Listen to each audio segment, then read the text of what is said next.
tout le chapitre. 1 Roi, chapitre 13.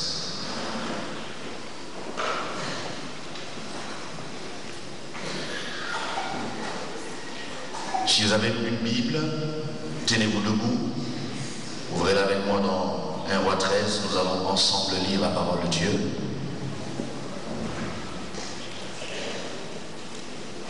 Si vous n'avez pas une Bible, faites un sourire à celui qui est à côté de vous et dites-lui, permets-moi de lire avec toi.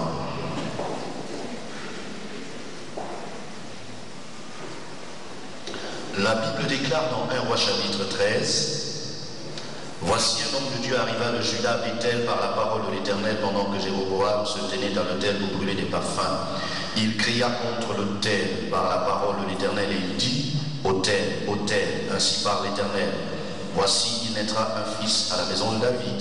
Son nom sera Josias. Il immolera sur toi des prêtres des hauts lieux et qui brûlent sur toi des parfums et l'omblera sur toi des ossements d'hommes. » Et le même jour, il donna ainsi en disant, c'est ici le signe que l'Éternel a parlé, voici, l'autel se fondra et la cendre qui est dessus sera répandue.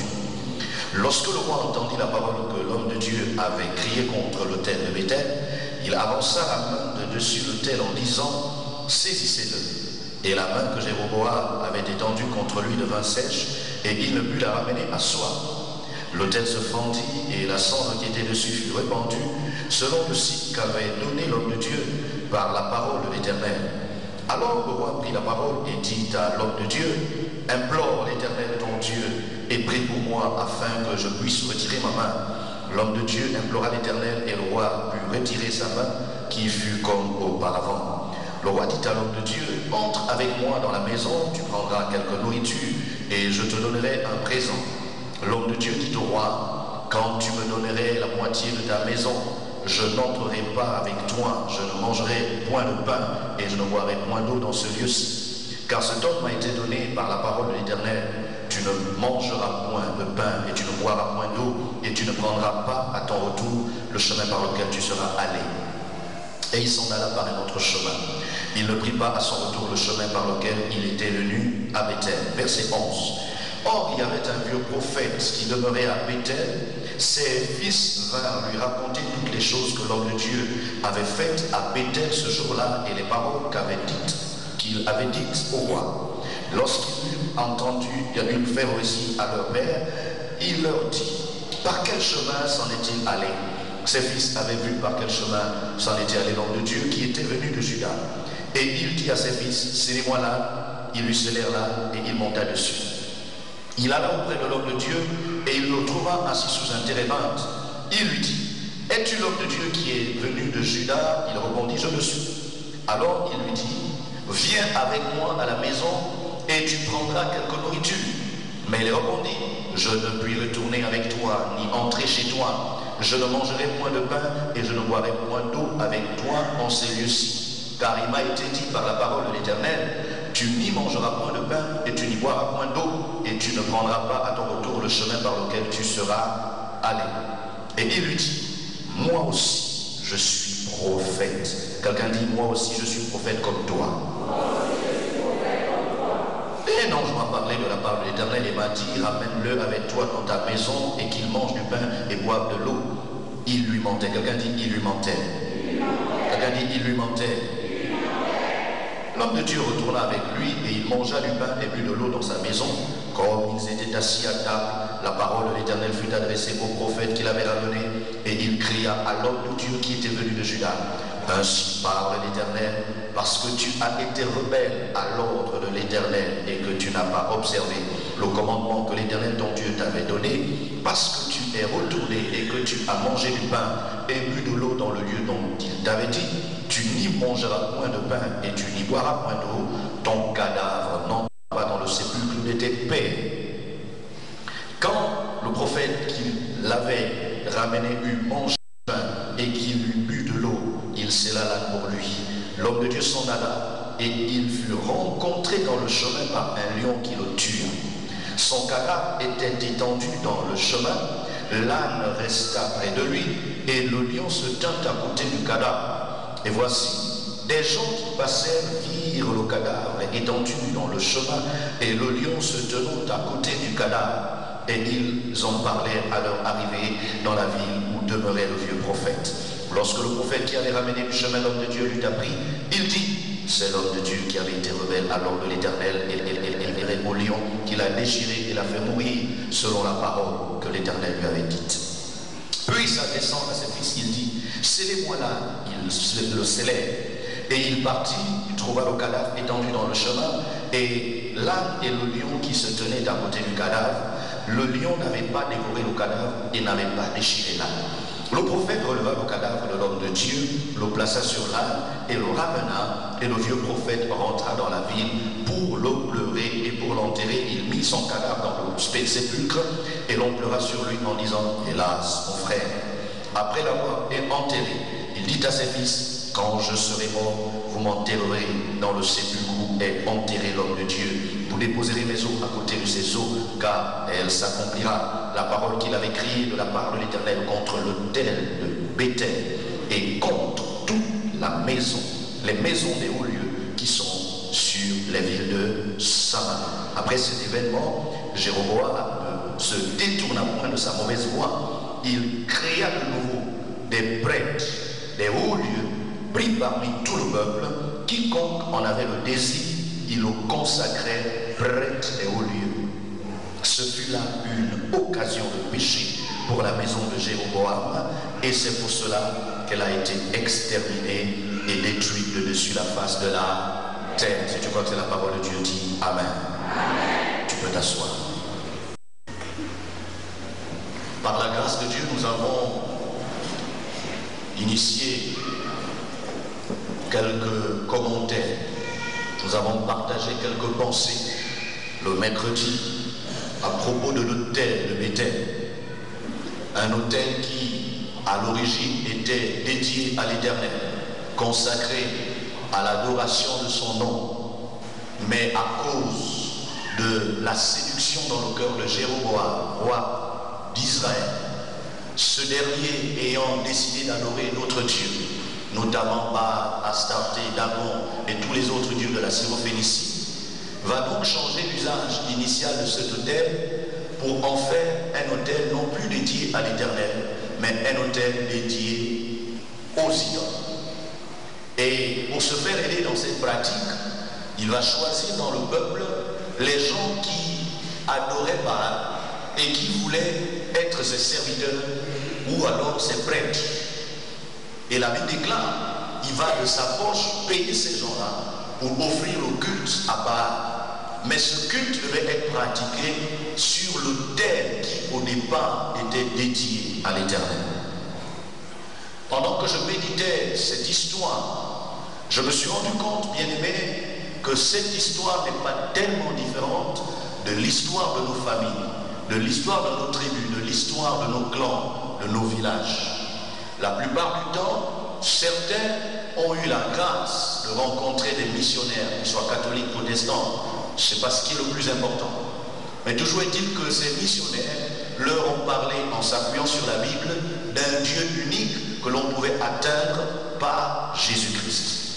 Et certains parmi eux ont fréquenté l'église, soit en faisant le catéchisme ou en suivant les cours de baptême. Plusieurs ont été baptisés, plusieurs ont pris des noms chrétiens, plusieurs ont même fait des études secondaires dans des écoles catholiques ou protestantes, plusieurs ont eu la chance d'avoir un métier de menuisier, de charpentier, de couturier, de boulanger, sous le regard et l'expertise des prêtres et des pasteurs. Mais avec le temps, les mêmes qui avaient connu Dieu et qui avaient choisi le Dieu de la Bible vont commencer à faire ce que j'appelle le mélange. Le syncrétisme va s'installer dans la foi de ces personnes, amenant ces dernières à adorer et l'Éternel et les choses héritées de leur grand-père. La plupart d'entre eux ont reçu, à la mort de leur grand-père ou de leur arrière-grand-père ou de leur oncle qui était puissant, chef de village, chef de canton, une relique, un ossement, un chasse-mouche, une cithare, une peau de panthère. Chacun avait reçu d'une manière ou d'une autre, le symbole du pouvoir satanique qui gérait la famille. Et pendant un temps, ils avaient abandonné ces choses. Mais comme Jéroboam, ils vont repartir à ce qu'ils avaient vomi. Et c'est ce qui explique que dans cette confusion, nous avons eu deux sortes de christianisme dans notre pays. Le premier christianisme, le vrai, le pur, c'est celui où des gens s'étaient repentis de leurs péchés, avaient renoncé à l'idolâtrie pour adorer le Dieu de la Bible. Mais le deuxième christianisme, et qui continue jusqu'à ce jour, c'est celui qui est composé des gens qui ont fait semblant de se convertir, ont fait semblant d'adorer Dieu, de lire la Bible, mais qui finalement ont continué à garder quelque chose dans la cantine, avoir quelque chose autour des reins, avoir une poudre, un parfum, avoir une photo secrète, avoir une relique. Entendu que la relique, c'est une représentation physique de ce en quoi nous croyons. Et la plupart des reliques représentent notre adoration de l'homme. Vous savez que nos cultures sont des cultures animistes. Dans nos cultures, l'homme est élevé à la position de Dieu. Quand il est vivant, sa parole est sacrée, et quand il meurt, elle est encore 1000 fois plus sacrée. C'est pourquoi nos parents, chaque vacances, chaque fête, vont au cimetière pour faire des invocations, parce qu'ils considèrent que leurs ancêtres sont des dieux. Et cette confusion, bien-aimée, Jéroboam l'a entretenue. Mais comme je disais souvent à certains, même si vous commettez votre péché, Dieu va vous frapper, Dieu va vous juger sur la base de votre péché. Mais la position que vous avez peut faire que Dieu ne se contente pas de vous frapper vous seul, mais il va frapper plusieurs personnes, parce que quand vous avez une position d'autorité, votre erreur, votre idolâtrie, votre mauvaise conduite va entraîner des jugements sur une plus grande quantité de personnes. Est-ce que quelqu'un me suit toujours ce matin? Non. Jéroboam était un roi. Et en tant que roi, le peuple lui devait soumission, le peuple lui devait obéissance, le peuple lui devait respect. À cause de ce syncrétisme, à cause de ce mélange, à cause de cette confusion qu'il avait installée volontairement, le peuple n'avait plus le choix. Donc si tu veux, tu adores Dieu, et si tu veux, tu adores les idoles. Si tu veux, tu vas à l'église, si tu veux, tu vas faire le wiki. Si tu veux, tu vas à l'église, et si tu veux aussi, tu vas dans les loges. Si tu veux, tu vas danser au gozé, si tu veux, tu vas faire la circoncision traditionnelle, avec tout ce que ça comporte comme invocation des puissances du règne animal. Bref, le choix était donné à tout le monde, et chacun faisait ce qu'il voulait. Mais la Bible déclare, dans cette période de grande confusion, Dieu va susciter un homme, un jeune prophète, à qui il va donner la mission d'aller prophétiser le jugement sur l'autel de Béthel. Quelqu'un dit avec moi l'autel de Béthel. Je n'ai pas entendu quelqu'un dire l'autel de Béthel. Cet homme de Dieu n'avait pas 3 missions, il n'avait pas 4 missions. Une seule était sa mission: prophétiser, juger, déclarer la destruction de l'autel de Béthel. Et Dieu lui avait donné un signe. Le signe, c'est que l'autel devait se fendre, et qu'à la place de l'adoration de Baal à travers cette prêtre devenue, des ossements humains devaient brûler, c'est-à-dire les mêmes prêtres qui adoraient Baal, qui sacrifiaient sur cet autel, devaient être attrapés, tués et brûlés sur ce même autel. Souvenez-vous de ce que Dieu a fait à travers le prophète Élie. Lorsqu'il a réussi à rétablir le bon autel, après avoir renversé l'autel de Baal, la Bible déclare, lorsque Dieu est descendu par le feu et que le peuple a reconnu que c'est l'Éternel qui est Dieu et qu'ils sont tombés de la face contre terre, Élie a ordonné que l'on saisisse tous les prophètes de Baal et qu'ils soient tous égorgés au torrent de Kizon. Et la Bible déclare, ils ont été tous détruits. Nous comprenons donc, lorsque Dieu veut sauver une famille, lorsque Dieu veut sauver une tribu, lorsque Dieu veut sauver un village, lorsque Dieu veut sauver une nation, il ne se contente pas de la petite repentance de quelques 2 ou 3 personnes en passant. Il doit exterminer la source, la racine qui a amené la malédiction dans la famille, dans le village, dans le quartier, dans le pays. Et Paul, pour nous aider à comprendre de quoi nous parlons, on va dire, nous n'avons pas à lutter contre la chair et le sang. Notre combat ne se fait pas par les épées, les fusils, les bombes, les grenades, comme le feraient les gens de Boko Haram ou les gens de l'État islamique. Notre bataille est une bataille spirituelle. Notre bataille est invisible. Mais pourtant, la Bible dit que les armes que nous utilisons sont plus efficaces que les armes naturelles. La Bible dit, lorsque l'homme de Dieu a prophétisé, il avait reçu l'ordre de ne pas manger dans cette ville de Béthel, de ne pas boire dans cette ville de Béthel et de ne même pas dormir dans une maison appartenant à la ville de Béthel. Le Seigneur m'a dit, pendant que nous sommes engagés dans cette bataille contre les totems, contre les reliques, contre la puissance ancestrale diabolique qui a maintenu notre famille des années durant dans la malédiction, alors que toi et moi nous prions déjà et que nous adorons le bon Dieu, le vrai Dieu, pourtant nous continuons à subir la malédiction. Le Seigneur m'a dit, cette bataille, pour avoir des résultats probants, a besoin de respecter les règles. Qui a celui qui est à côté de toi, apprends à respecter les règles. Dis à quelqu'un d'autre, apprends à respecter les règles. J'ai compris, bien aimé, que la puissance du combat spirituel ne repose pas sur le fait de prononcer de manière incantatoire au nom de Jésus. Au nom de Jésus, je te chasse. Au nom de Jésus, je te chasse. Au nom de Jésus, j'envoie le feu. Au nom de Jésus, je bombarde. Ça devient une incantation sans puissance. Les fils de Séba avaient aussi invoqué le nom de Jésus, mais ça n'a pas empêché que les démons les bastonnent. Dieu a une relation avec son peuple. Dieu a une relation avec ses enfants. Et dans cette relation, il a des clauses, il y a des termes, il y a des choses à faire, il y a des choses à ne pas faire.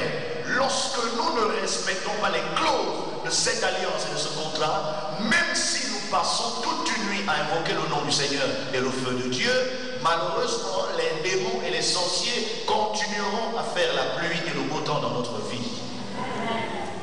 Et le Seigneur m'a dit, cet homme de Dieu n'avait pas encore une grande expérience. Il n'avait pas une grande expérience dans l'art d'écouter la voix de Dieu. Mais quand même, il avait discerné que c'est Dieu qui lui parlait. Ça me rappelle l'histoire du jeune Samuel qui grandissait dans la maison de Dieu autant. La Bible dit que pendant qu'il était tout jeune et qu'il dormait à côté du chandelier, dans la nuit, il a entendu une voix qui l'appelait Samuel, Samuel. Il se réveille en sursaut et va trouver le sacrificateur Élie et dit, mon père, m'as-tu appelé? Le père dit, non, je ne t'ai pas appelé. Il se rendort. Une deuxième fois, la voix l'appelle pour dire, Samuel, Samuel. Il se réveille en sursaut, il va vers l'homme de Dieu. Il dit, mais homme de Dieu, tu m'as appelé. L'homme lui dit, je ne t'ai pas appelé. Va dormir tranquillement. Moi, je suis fatigué. Et quand la troisième fois, la voix continue à le réveiller, l'homme de Dieu se rend compte que Dieu est en train d'appeler le jeune Samuel et que ce n'est plus simplement un simple père maintenant qui dort à l'église, mais c'est désormais un futur serviteur de Dieu.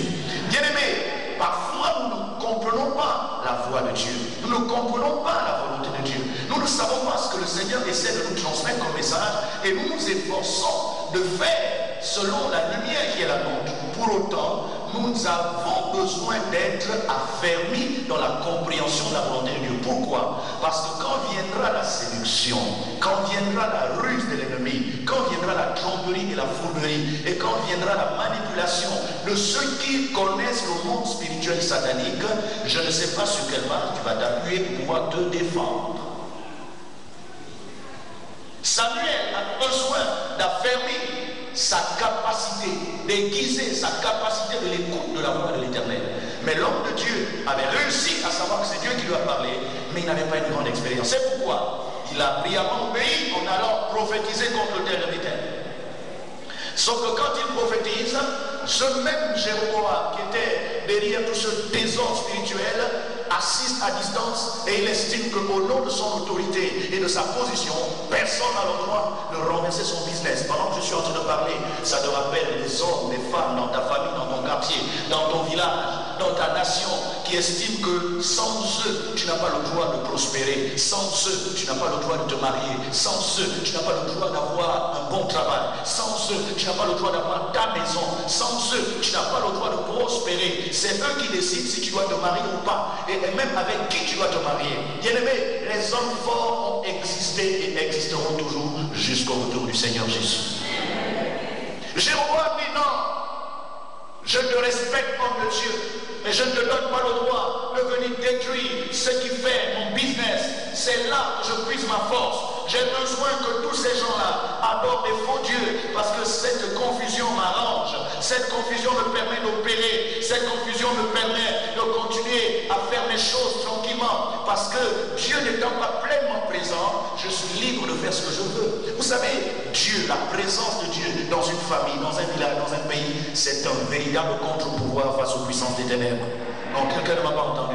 J'ai dit lorsque Dieu est réellement présent dans un espace, c'est un contre-pouvoir. Et à l'inverse, lorsqu'il y a la confusion, lorsqu'il y a le désordre spirituel, l'antichrist, l'esprit de l'antichrist peut se manifester librement. Dans le livre de Thessaloniciens, Paul nous dira que la puissance qui retient l'antichrist, ou du moins son esprit, pour se manifester visiblement sur la terre, c'est l'Église. Mais quelle Église? Une Église remplie du Saint-Esprit, une Église totalement délivrée, une Église purifiée, une Église sainte, sans tache, ni rien de semblable, une Église qui marche dans la volonté de Dieu. Est-ce que Dieu peut entendre ton amen? Est-ce que Dieu peut entendre ton amen? C'est pourquoi il dit, arrêtez-le, saisissez-le. La Bible déclare, quand il a parlé qu'il a étendu la main contre l'homme de Dieu, et la main qu'il avait étendue contre l'homme de Dieu, à l'instant, Dieu a frappé le roi Jéroboam, et la main est devenue sèche. Pendant que je parle, je vois comment la main des oppresseurs est en train d'être asséchée. Je déclare que toute personne qui se lèvera la nuit pour bloquer ton étoile, il sera paralysé au nom de Jésus. Je déclare que quiconque se lèvera contre ta destinée, il sera lui-même neutralisé au nom de Jésus. J'annonce, c'est une information du ciel, que quiconque fera des réunions la nuit pour empêcher que tu prospères, pour empêcher que tu aies le sourire, il sera détruit au nom de Jésus. La main du roi a été paralysée. Et les gens qui ont assisté à la scène ont compris que, oh, donc vraiment le roi n'a plus de force. Donc vraiment l'homme est tombé. Donc vraiment le pharaon là n'a plus de force. Donc vraiment le règne de l'homme fort est terminé. Est-ce que je parle à quelqu'un ce matin? Est-ce que je parle à quelqu'un ce matin? Je suis en train de dire à l'église, ce ne sont pas les cris, ce ne sont pas les veillées, ce ne sont pas les jeux qui vont neutraliser la puissance de l'occultisme dans ta famille, dans ton village, dans ton quartier, dans ta nation. C'est lorsque tu obéiras à l'ordre que l'Éternel t'a donné. C'est l'obéissance à la parole de Dieu qui augmente l'autorité spirituelle et qui nous permet d'avoir la victoire sur les démons. Si tu me dis amen, tu commenceras à avoir la victoire sur la sorcellerie, sur la magie, sur l'occultisme, sur la maison de ton père, sur l'autel qui est invoqué de génération en génération. Est-ce que tu peux dire amen ce matin? La Bible dit, le roi était paralysé. Il ne pouvait plus bouger. Et la seule chose qui lui est restée, c'était sa bouche et son cœur. Dis à celui qui est à côté de toi, lorsque tu es dans les problèmes, lorsque tu es bloqué, dis-lui, lorsque tu es complètement bloqué, n'oublie pas une chose. Ton cœur peut se repentir et ta bouche peut confesser le péché. Dans 1 Jean, il dit, celui qui dit qu'il n'a pas de péché, c'est un bandit, c'est un menteur. La vérité n'est même pas un peu en lui. Mais si nous confessons nos péchés, Dieu est fidèle et juste pour nous les pardonner et pour nous purifier de toute iniquité.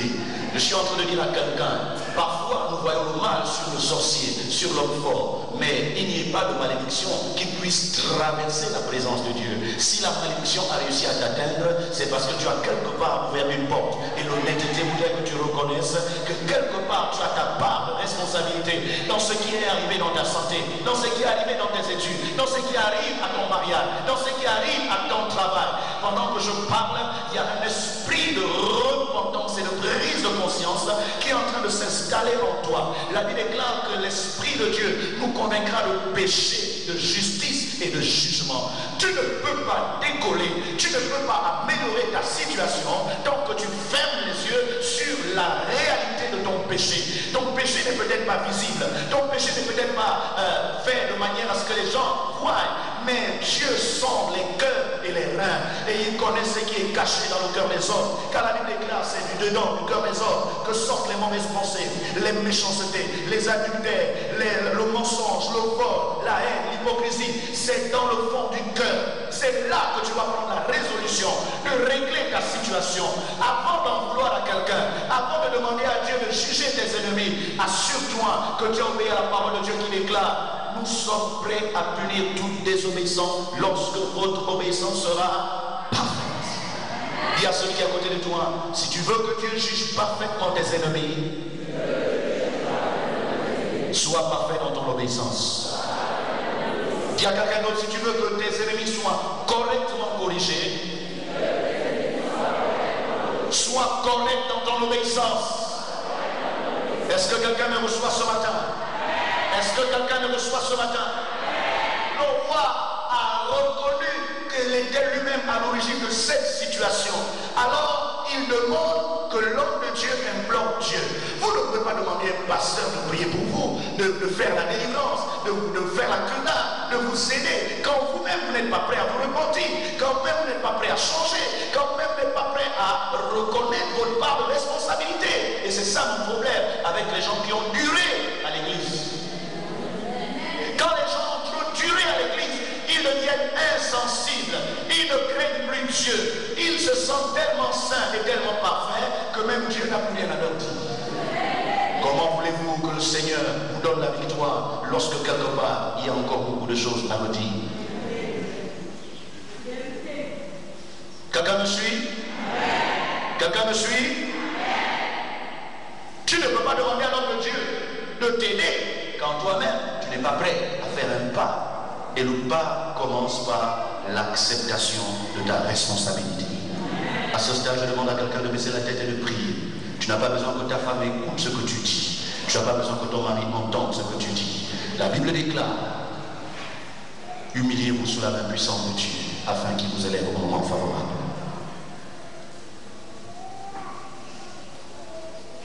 Seigneur, à toi je m'abandonne. Donne-moi la forme qui te plaît, la forme que tu t'es choisie pour moi.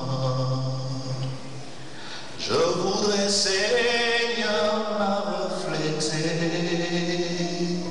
Oh, brise-moi, façonne-moi.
Son cœur. L'homme de Dieu n'a pas été insensible. L'homme de Dieu n'a pas dit: comme tu es tellement méchant, en tout cas reste dans ta situation. C'est là que je dis, bien-aimé, même quand nous proclamons la mort de nos ennemis, la destruction des sorciers, c'est Dieu qui a le dernier mot. Nous avons le devoir de proclamer, mais c'est Dieu qui exécute la sentence, parce que c'est lui qui a le thermomètre qui évalue le degré de méchanceté. Écoutez, lorsqu'il est arrivé que Dieu descend pour détruire Sodome et Gomorrhe, les anges ont dit à Abraham: le péché de Sodome et de Gomorrhe est arrivé jusqu'au ciel. La coupe des bords, le niveau a dépassé. C'est trop. Moi, Dieu, je ne peux plus continuer à tolérer ça. Même quand j'ai envie de regarder ailleurs sur la terre, mes yeux sont toujours ramenés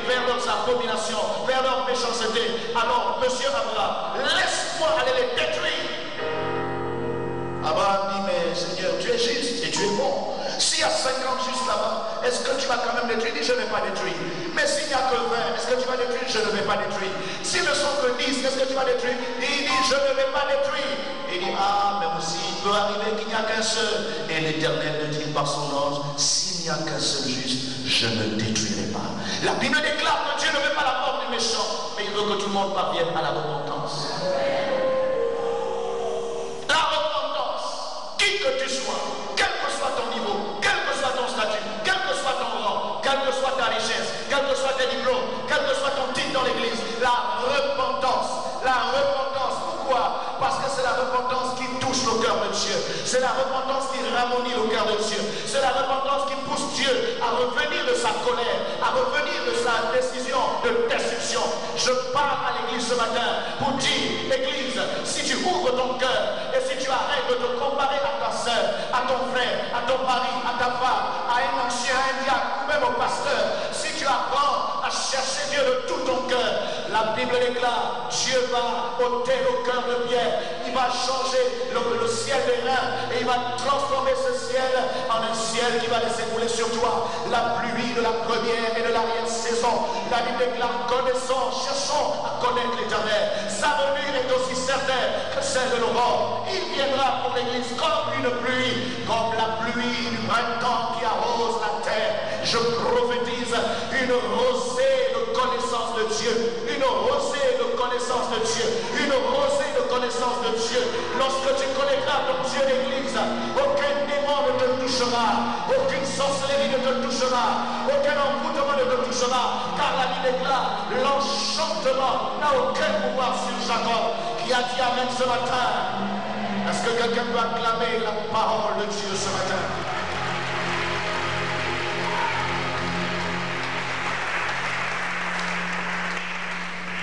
L'homme de Dieu a prié et Dieu a écouté. Le roi a pu ramener sa main et il s'est repenti pour toujours. Il est avec moi pour toujours. Vous savez, il y a des situations qui produisent la vraie repentance. Parfois, quand tout va bien pour nous, même quand la parole nous touche, on se dit, bon, ben, de toute façon, Dieu comprend. Bon, ça va aller. Dieu aussi, il sait que la chair est faible.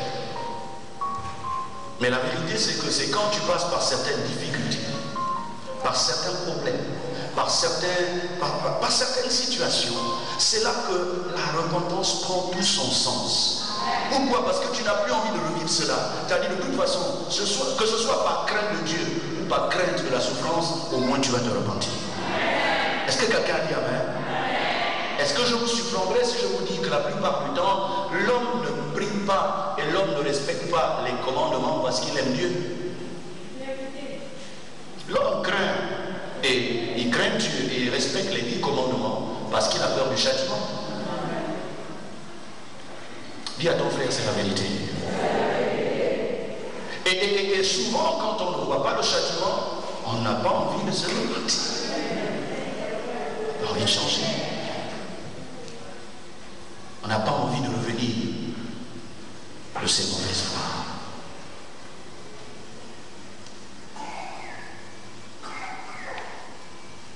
Et le Seigneur, voyant la repentance de Jéroboam, l'homme de Dieu a fait sa part. Le mauvais autel a été détruit. Le mauvais culte a été détruit. Les gens de nouveau pouvaient adorer le vrai Dieu de la bonne manière. Offrir cette fois-ci, non pas des parfums aux idoles, mais de l'encens en l'honneur de l'Éternel. Et l'homme de Dieu, ayant accompli sa mission, décide de repartir par un autre chemin pour obéir à la parole qui lui avait interdit de manger, de boire dans cette ville et de prendre un autre chemin autre que celui qu'il avait emprunté pour arriver à Bethel. La Bible dit, les enfants d'un vieux prophète avaient assisté à la réunion. Et ces enfants sont allés rapporter à leur père qui n'avait plus l'onction, qui n'avait plus la grâce, qui n'avait plus les dons, qui ne connaissait plus Dieu, qui était devenu aveugle comme Élie le sacrificateur et comme Samson dans sa prison ayant perdu ses cheveux. Et vont lui faire un commentaire si éloquent de la manière dont Dieu a démontré sa puissance que par jalousie, Ce monsieur décide de démarrer sa voiture pour rentrer en contact avec l'homme de Dieu qui venait d'être utilisé par le Seigneur. Objectif, le ramener à Bethel. Le même homme de Dieu qui avait entendu de la part de Dieu qu'il ne faut pas qu'il mange, qu'il boive et qu'il dorme à Bethel, il accepte. Sur quelle base? Le prophète lui dit, moi aussi, je suis un prophète comme toi. Église, nous sommes arrivés à la croisée des chemins. Ton combat a peut-être été rude dans le passé contre les démons, contre les sorciers, mais c'est maintenant qu'il va prendre une tournure définitive si tu prends la bonne décision. Écoute-moi bien, la Bible déclare, lorsque cet homme a dit, moi aussi je suis prophète comme toi, non seulement je suis prophète comme toi, mais l'Éternel m'a envoyé pour te dire, il faut manger, il faut boire. Dis avec moi, parole contre parole. Je vous ai dit, lorsque vous découvrez à peine la volonté de Dieu et que vous n'êtes pas suffisamment assis dans la compréhension de la volonté de Dieu, le risque que vous courez, c'est celui d'être renversé, c'est celui d'être séduit, c'est celui d'être trompé. Écoutez, lorsque quelqu'un vient avec un titre et lorsque quelqu'un vient en disant Dieu m'a dit, si vous n'êtes pas sûr de ce que Dieu vous a dit, tu veux pas, tu vas obéir à ce que la personne te demande de faire. Puisqu'il te dit que lui aussi est prophète, et il te dit même dans la nuit, Dieu lui a parlé. Tu peux te dire, ah, c'est vrai que Dieu m'a parlé, mais si c'est hier que Dieu lui a parlé, comme il connaît Dieu avant moi, je préfère faire ce qu'il m'a dit de dire. Et c'est là que je dis à l'église, nous devons nous affranchir du faux tutorat et de la fausse domination de ceux qui utilisent leur titre, de ceux qui utilisent leur maîtrise la Bible pour nous amener à faire des choses qui ne sont pas dans la volonté de Dieu. Pendant que je parle, il y a des parents, il y a des amis, il y a des collègues qui utilisent la Bible pour te dire que c'est Dieu qui a laissé tout ça. Moi aussi je connais la Bible.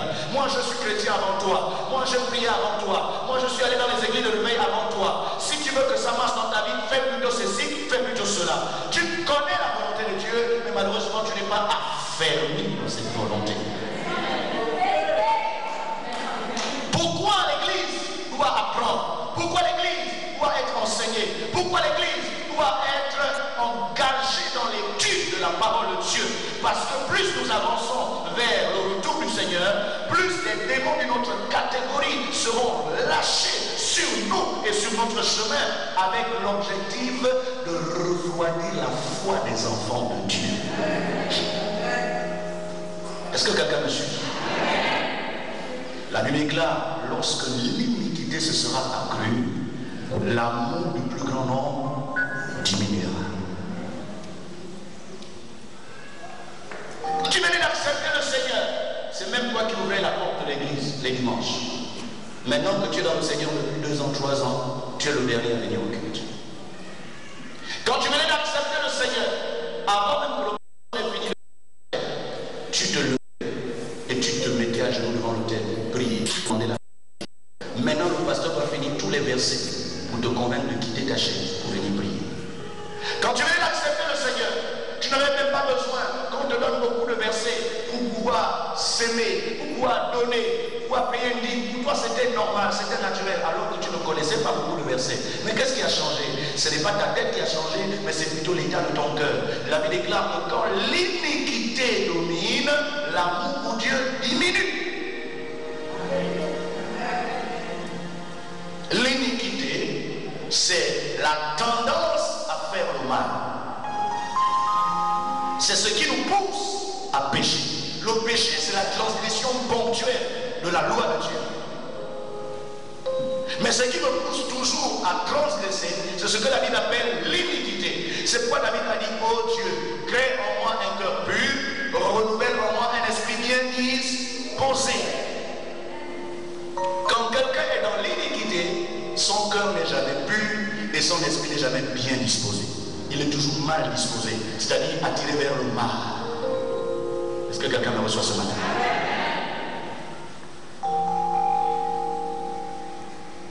Moi aussi je suis un prophète comme toi. Moi aussi je prie comme toi. Moi aussi j'ai fait l'école biblique avant toi. Alléluia. Alléluia. Alléluia. Moi, je suis dans cette église avant toi. Je connais bien les choses de cette église. Qu'est-ce que tu veux prouver? Il faut demander des renseignements sur ce que tu as trouvé. Moi, je sais comment ça se passe. Quand il a fait comme ça, après il va finir comme ça. Après il va finir comme ça. La semaine prochaine, il va faire ça. Voici l'esprit qui anime beaucoup de personnes. Mais toi, comme tu es naïf, tu penses que la personne t'aime. Dis avec moi, ce matin, je suis délivré de l'esprit de naïveté. Est-ce que tu peux le dire plus fort? Ce matin, je suis délivré de l'esprit de naïveté. Cet homme ne s'était pas trompé. Dieu lui avait vraiment parlé. Il avait bien écouté la voix de Dieu. Mais le fait qu'il n'était pas affermi dans la volonté de Dieu a donné le pouvoir à quelqu'un qui avait un titre et qui n'avait même plus Dieu de le détourner de ce qu'il devait faire. Dans le monde spirituel, dans le monde de la sorcellerie, remarquez que si quelqu'un qui ne vous a jamais donné un verre d'eau quand vous étiez plus jeune, il vous a jamais acheté un bonbon quand vous étiez plus jeune, maintenant que vous avez tout, vous n'avez même pas besoin de lui. Comme par hasard, depuis que vous priez fort fort, c'est là qu'il devient tellement gentil. Chaque fois qu'il vient vous voir, il vous donne un parfum, il vous donne un cadeau, il vous fait des SMS, il vous envoie du crédit. Il devient tellement gentil que même son amour pour vous étouffe. Et vous dites, mon Dieu, vraiment le Seigneur a touché son cœur. Hein? Quel Dieu qui a touché son cœur? Il est rusé et il veut maintenant jouer avec vos sentiments. Il veut jouer avec votre naïveté. Il veut que vous puissiez baisser la garde, que vous arrêtiez de prier contre lui. Mais malgré cela, je déclare que Dieu va vous affermir dans la prière. Vous n'allez pas changer votre manière de prier. Vous n'allez pas changer votre manière de lire la Bible. Vous n'allez pas changer votre consécration. Parce que la déclare, avec Dieu, nous ferons des exploits. Je prophétise que les turbo-réacteurs de la prière sont allumés dans ta vie. Tu prieras plus que dans le passé. Tu jeûneras plus que dans le passé. Tu béniras Dieu. Tu proclameras la gloire de Dieu.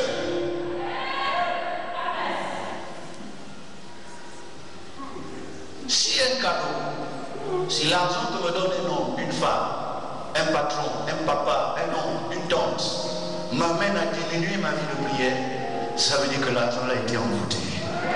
Je veux dire, l'argent était envoûté. Dis avec moi, je brise l'envoûtement au nom de Jésus. Il y a même des postes qu'on donne à des gens. Depuis que tu as ce poste, ta vie chrétienne maintenant entre parenthèses. Il y a des maisons, depuis que tu habites cette maison, la prière est devenue le dernier de tes soucis. Tu dors jusqu'à 8h30. Quand tu te réveilles, c'est dans la précipitation. Tu ne te laves même pas correctement. Tu laves juste le visage, direction au travail. Quand tu reviens le soir, tu es fatigué.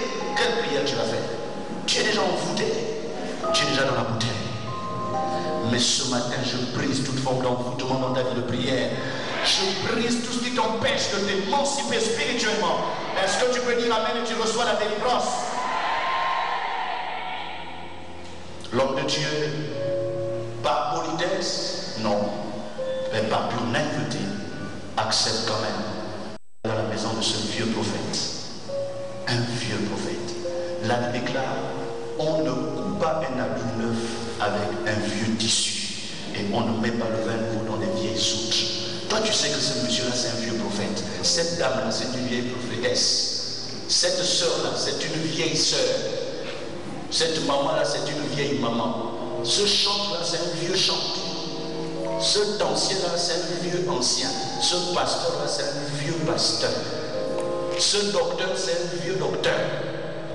Ajoute tout ce que tu veux.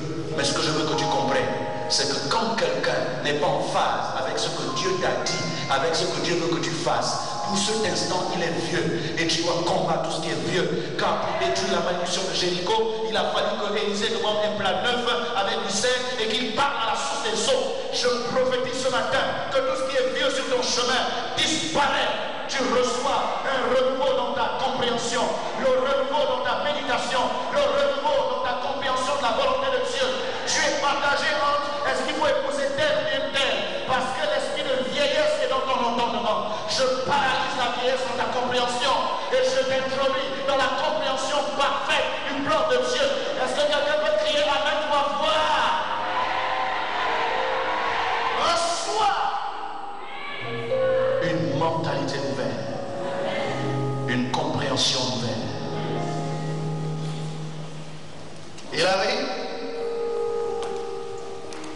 quand il commence à désobéir, en mangeant le premier morceau de viande et en buvant le premier verre dans la maison du vieux prophète, voilà comment le monsieur qui n'avait plus jamais prophétisé depuis 20 ans, qui n'était plus jamais entré en transe depuis 20 ans, pour une fois, Dieu s'est souvenu que c'était son serviteur. Rien que pour corriger son serviteur, Dieu a oint le vieux prophète pour lui dire: ainsi parle maintenant l'Éternel.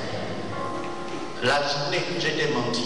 Maintenant, pour le vrai, je te dis: ainsi parle l'Éternel. Oh my God, quelle méchanceté! Vous savez, il y a des gens qui ont déjà échoué dans leur vie. Et ils savent que quel que soit ce qu'ils peuvent encore faire, c'est trop tard.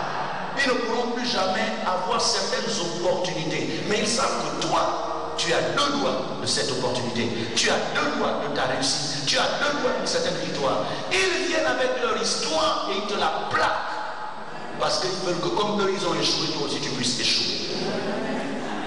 Il dit ainsi par l'Éternel, parce que tu as été rebelle à la parole que l'Éternel t'a dite et que tu n'as pas obéi. Tu as décidé plutôt de manger et de boire dans ces lieux. Et tu as emprunté le même chemin que je t'avais dit de ne plus emprunter en repartant après que tu aies prophétisé. Ton cadavre n'entrera pas dans le sépulcre de tes pères. Vous savez, la méchanceté est telle que il y a des gens, même quand il t'a déjà eu, pendant que tu es en train de mourir, il augmente encore sa méchanceté. Moi, j'aurais aimé que quelqu'un dise: Dieu dit, plus lui. Parce que lui avait utilisé la phrase Dieu m'a dit. Donc il n'était plus qualifié pour parler à ce jeune homme qui estimait que c'est par respect pour son ministère qu'il acceptait de revenir en arrière. Mais ce monsieur n'a pas eu peur de dire: ainsi par l'Éternel, Dieu va te frapper parce que tu as désobéi. C'est pourquoi je dis, si dans ta vie tu rencontres quelqu'un, que ce soit dans ta famille, dans l'église, dans la nation, dans ton travail, qui t'a flagramment trompé, et aujourd'hui tu te retrouves dans des problèmes parce que tu lui as fait confiance, même si Dieu passe encore par sa bouche pour te parler, tu dois te méfier de lui. J'ai dit: tu dois te méfier, parce qu'on dit: qui a bu, qui a trahi. Nous sommes ici dans le domaine très sensible de la loyauté et de la fidélité. Et nous croyons encore, bien-aimés dans le Seigneur, que le problème n'est pas de s'être trompé, car tout être humain peut se tromper. Le problème est d'être engagé activement dans le fait de tromper les autres. Que tu te trompes seul, il n'y a pas de problème. Mais que tu passes le temps à tromper les autres, tu es un élément dangereux. Est-ce que quelqu'un peut dire Amen? Je ne sais pas si le Seigneur va permettre que je termine ce message, mais par la grâce de Dieu, je vous sens un peu. La Bible dit, le lendemain, le vieux prophète a préparé une voiture, a mis le carburant, a demandé aux enfants de prendre les valises de son invité. Il a mis un chauffeur, a dit: allez, que Dieu te bénisse, tu peux partir. Après avoir réussi son coup, de l'avoir trompé, de l'avoir sorti de la volonté de Dieu, de l'avoir sorti du plan de Dieu, de l'avoir sorti du projet de Dieu, de l'avoir sorti de la vision que Dieu avait tracée pour lui. La Bible déclare, il n'avait même pas encore dépassé 5 km après la ville de Bethel, accident causé par le lion. Permettez-moi de vous parler du lion. La Bible dans 1 Pierre dit: veillez et priez, car votre adversaire le diable rôle comme un lion rugissant, cherchant qui il dévorera. Écoutez-moi bien, Satan est présenté comme un lion dont la mission est d'être aux aguets pour voir quel est le chrétien qui peut dévorer. Mais qu'est-ce qu'il veut dévorer? Ton travail. Qu'est-ce qu'il veut dévorer? Ta santé. Qu'est-ce qu'il veut dévorer? Ton bonheur. Qu'est-ce qu'il veut dévorer? Ta stabilité, ton foyer. Qu'est-ce qu'il veut dévorer? Ta carrière, ton ministère, ta marche avec le Seigneur. Voilà ce que le diable veut dévorer. Et la Bible déclare que cet homme, à peine est-il sorti, que l'âne a été surprise l'attendait. Bien-aimés, lorsque nous sortons de la volonté de Dieu, lorsque nous transgressons la loi de Dieu, Dieu nous retire sa protection. Le psaume 34, verset 8 n'est plus valable, car la Bible dit l'ange de l'Éternel campe autour de ceux qui le craignent, pour les arracher au danger. Pendant que tu transgresses la loi de Dieu, tu n'es pas en train de craindre Dieu. Donc l'ange de Dieu n'est plus obligé de te protéger. Donc Dieu ayant retiré son ange, le lion pouvait agir librement. Dis avec moi, c'est triste. Dis comme c'est triste. Trompé non pas par un païen, trompé non pas par quelqu'un qui ne prie pas, mais par quelqu'un qui était à l'église avant lui, par un méchant.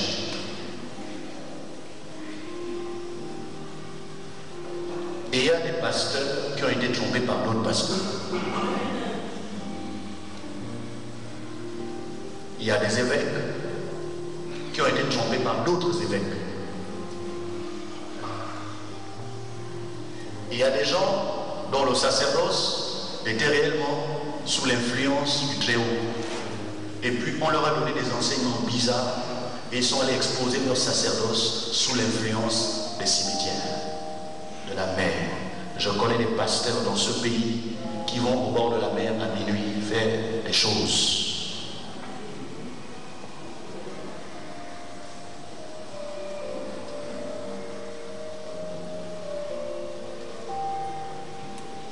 Le lion se jette non pas sur l'âme, mais sur l'homme de Dieu.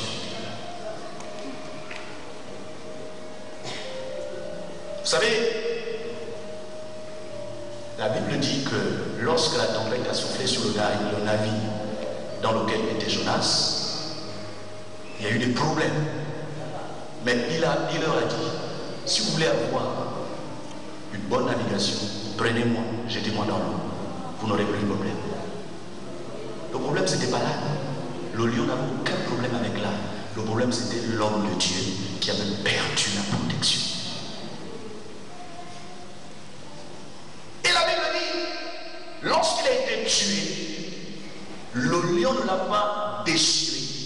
Un lion normal, quand il a fini de tuer, la suite logique, c'est qu'il doit manger. Dis avec moi, il doit manger. C'est là que je déclare qu'il y a un mystère. C'est le mystère du corps de Christ. La Bible dit que nous sommes le corps de Christ et Jésus est la tête. Ça veut dire quoi? Même dans le tombeau, la mort n'a pas pu détruire le corps du Seigneur.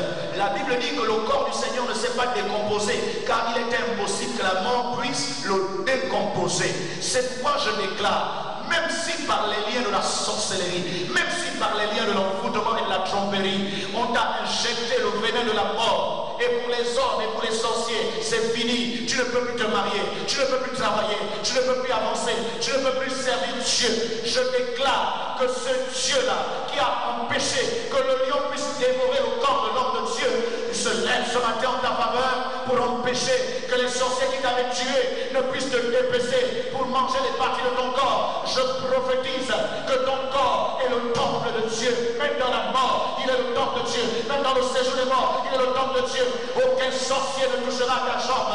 Aucun sorcier ne touchera ton utérus. Aucun sorcier ne touchera ton ventre. Aucun sorcier ne touchera tes membres. Aucun sorcier ne touchera ton cœur. Je prophétise qu'ils ont peut-être donné la mort, mais ils ne te mangeront pas, car ton corps est immangeable. Ton sang n'est pas un sang comme les autres. Ton sang est le sang de Jésus. Ton corps est le corps du Seigneur. Et je déclare que quiconque t'a tué dans l'espoir de prendre ton étoile, il deviendra fou parce qu'il ne pourra pas manipuler ton étoile. Il ne pourrait pas gérer ton étoile. Oh, il y a des gens qu'on peut sacrifier.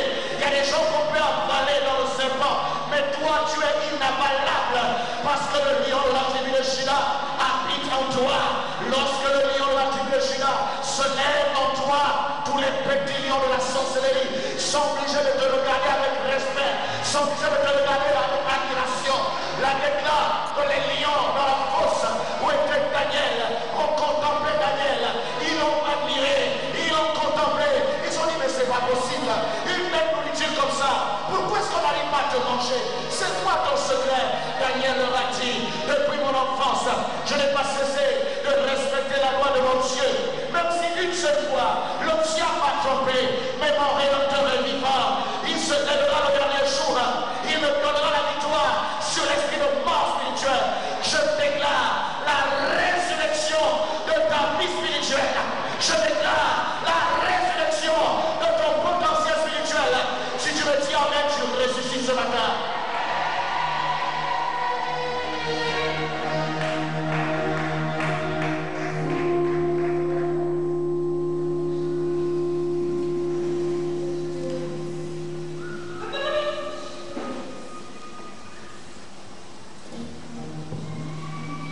Saint-Esprit, viens disposer. Saint-Esprit, viens disposer. Saint-Esprit, viens me toucher. Saint-Esprit, viens me toucher. Saint-Esprit, viens me toucher. Saint-Esprit, viens me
Dieu ne permettra pas que tu puisses rentrer dans le sépulcre de tes pères.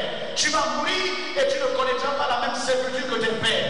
Quand vous lisez l'histoire, vous allez vous rendre compte qu'effectivement, l'homme de Dieu a été tué, mais le même prophète est allé prendre le corps de l'homme de Dieu et il l'a amené pour l'enterrer à côté de ses pères. Et il a donné des instructions à ses enfants en disant, quand je mourrai, ne m'enterrez pas ailleurs, enterrez-moi à côté de ce brave soldat, car ainsi parle l'Éternel, elle s'accomplira. La prophétie qu'il a prononcée contre le père de Bethel, c'est là que je déclare, les sorciers ont la capacité d'avoir une idée de ce que Dieu va faire avec toi, mais ils n'ont pas les détails. Ils ont une idée de ce que Dieu va te donner, mais ils n'ont pas les détails. Ils sont convaincus qu'on dirait que tu vas te marier, mais ils ne savent pas comment. Ils sont convaincus qu'on dirait que tu vas être nommé, mais ils ne savent pas par où ça va passer. Je prophétise ce matin que Dieu leur a donné seulement une petite partie de la révélation. Le reste, ça t'appartient. J'annonce que tu découvriras les détails de ton élévation, les détails de ton mariage, les détails de ta vocation. Un sorcier ne peut pas maîtriser le plan de Dieu pour ta vie mieux que toi-même. Un autre pasteur ne peut pas maîtriser le plan de Dieu pour ta vie mieux que toi-même. Une autre personne n'a pas le droit d'avoir des détails sur ce que Dieu va faire avec toi mieux que toi. Parce que Dieu a dit que tu es toi-même ton propre prophète. Tu dois sortir prétendre connaître Dieu avant toi, mieux que toi. La Bible déclare dans les derniers jours de Dieu, je répandrai mon esprit sur toute chair. Vos fils et vos filles prophétiseront, vos jeunes gens auront des visions, vos vieillards auront des songes. Je déclare que Dieu te donnera une vision renouvelée et tu sauras où tu vas, tu sauras avec qui aller, comment tu dois aller. Nous sommes fatigués par la manipulation. Quand vous examinez cette histoire, il n'y a pas autre chose. Méfie-toi des gens avec qui tu marches. À défaut de marcher avec quelqu'un qui veut apprendre de toi. Regarde le Seigneur ce matin. Il y a deux catégories de personnes avec lesquelles tu dois marcher. Soit ceux qui sont en bas de toi. Est-ce que quelqu'un peut ta main? Est-ce que tu as pas entendu la main? Quand tu as même fort. Maintenant, les gens qui ont réussi, il y a deux catégories. Il y a des gens qui ont réussi et ils ont juré qu'en dehors de personne d'autre ne doit réussir. Et il y a des gens qui ont réussi et qui se battent matin, midi et Je prophétise que tu fais partie de ces leaders qui sont des producteurs de preuves, des sources de bénédiction. Par ton élévation, d'autres personnes seront élevées. Par ta nomination, d'autres personnes seront nommées. Par ton travail, d'autres personnes trouveront du travail. Par ton mariage, d'autres personnes se marieront. Par ton école, ton diplôme, d'autres personnes ce matin. Dis-moi amen et reçois un manteau d'excellence ce matin. Ne marche pas avec des gens qui sont élevés et qui sont égoïstes. L'égoïsme se retrouve dans la pauvreté et dans la richesse. Il y a des égoïstes parmi les pauvres, il y a des égoïstes parmi les riches. Est-ce que je parle à quelqu'un ce matin? Si tu me reçois, acclame-le de tout ton cœur.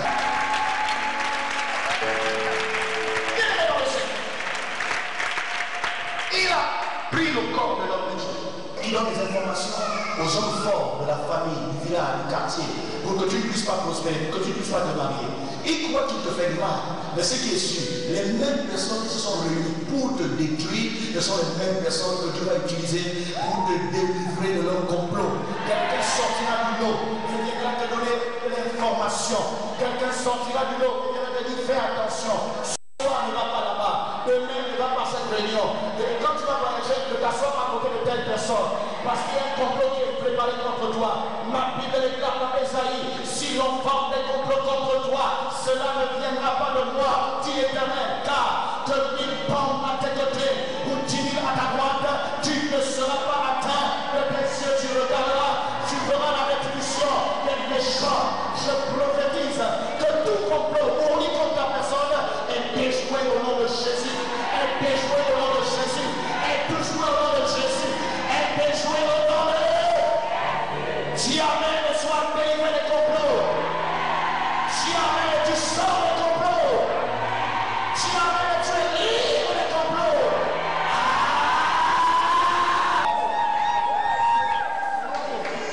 Vous parlez de qui? L'enfant de Dieu. Même si on l'a enterré, mais l'onction de la résurrection est là. L'onction de la résurrection est là. L'onction de la résurrection est là. Je ressuscite la joie qu'on avait enterrée. Je ressuscite la paix qu'on avait enterrée. Je ressuscite l'esprit qu'on avait enterré. Je ressuscite l'étoile qu'on avait enterrée.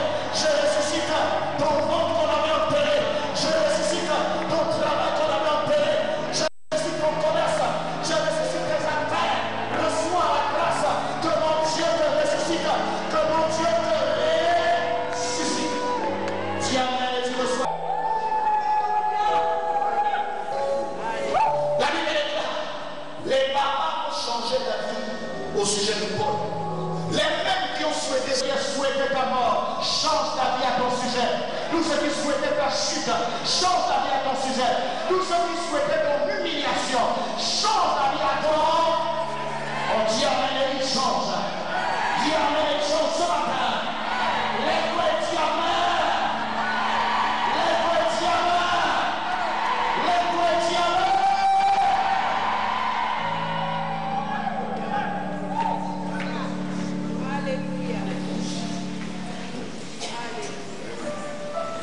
C'est trop bien. C'est trop bien. Il n'aurait pas permis que tu viennes écouter ce message. Si tu avais tué l'homme la nuit, ils auraient réussi. Si tu avais empêché de venir à cette lutte, ils auraient réussi. Mais comme tu es entré dans la maison de Dieu, comme la Bible a dit, je suis dans la joie comme il dit, allons à la maison de l'Éternel, l'assemblée unie, mes frères, mes amis, pour ce que j'aime, oh, je prophétise que l'onction royale est dans la salle, là où tu étais mérité, là où tu étais affaibli, là où tu étais découragé, l'onction de Dieu dans notre ce matin, et tu reçois le courage, et tu reçois la force spirituelle. Oh, quelqu'un qui l'amène ce matin.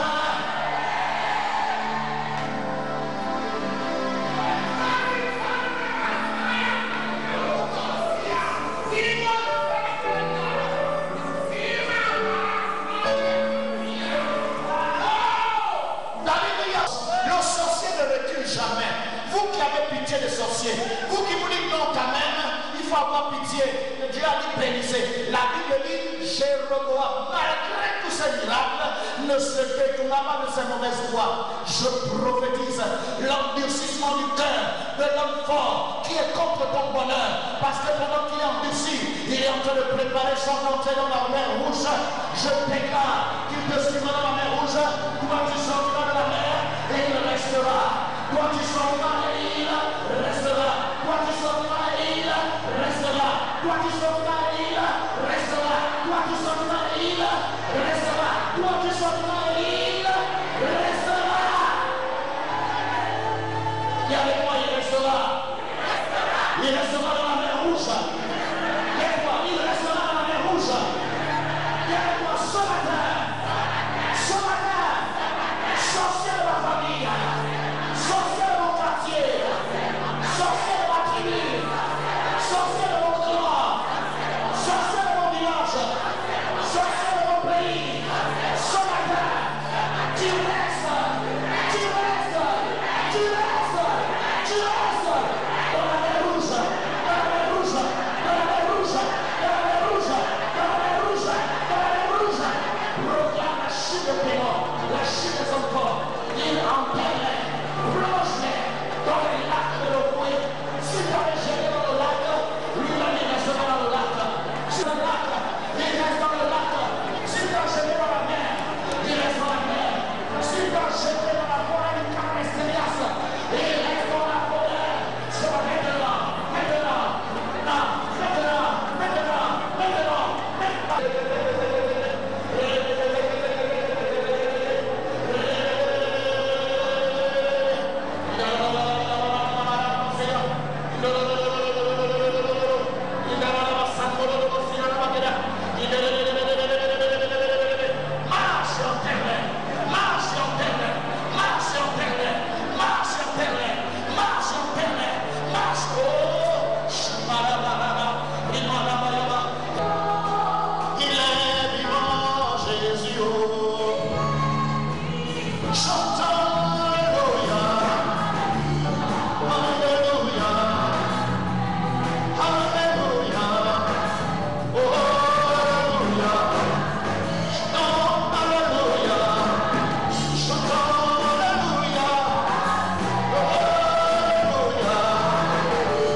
Tu sors de la maladie, tu sors de la pauvreté, tu sors des incantations, tu sors de la manipulation, tu sors de la tombe, tu sors du lac, tu sors des toilettes du village, tu sors de la vieille maison de ton père, tu sors du vieux village.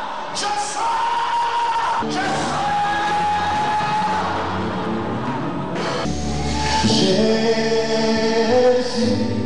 Jésus, quelqu'un est en train de discuter comme ça. Viens. Jésus, Jésus,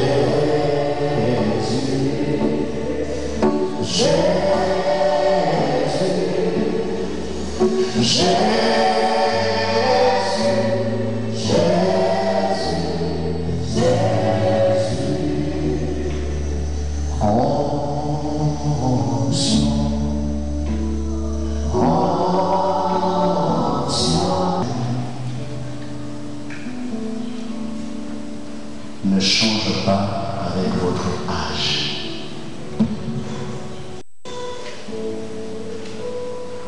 Que vous ayez 2 ans, 35 ans,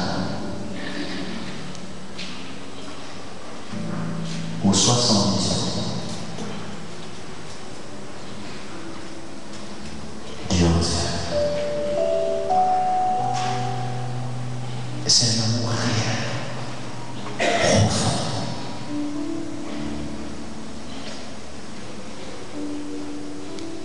Quand quelqu'un vous aime, il veut votre bien. Et ça lui fait mal que chaque fois qu'il veut vous aider, vous refusez. Accepter Jésus, c'est accepter l'amour de Dieu. Dieu vous a tellement aimé que Jésus a donné sa vie sur la croix. Vous prouvez son amour. C'est pour toi qu'il est mort. Ce n'est pas l'amour qui tu as, mon sauveur de gloire. Ce n'est pas l'ancien qui tu as, mon sauveur de gloire. Et que vous continuez à l'insulter, son cœur se déchire. Dieu vous aime avant même que votre maman ne vous héberge dans son ventre. Dieu vous aime avant même que vous ayez appris la vie et écrit. Il vous aimait déjà. Il a dit à Jérémie, même depuis avant la formation de cette masse forte dans le ventre de ta mère, je te connaissais et j'avais déjà décidé que tu sois mon prophète. Pendant que je suis en train de vous parler, je ne vois pas les simples personnes qui ont mené une mauvaise vie, mais je vois les prophétesses, les apôtres,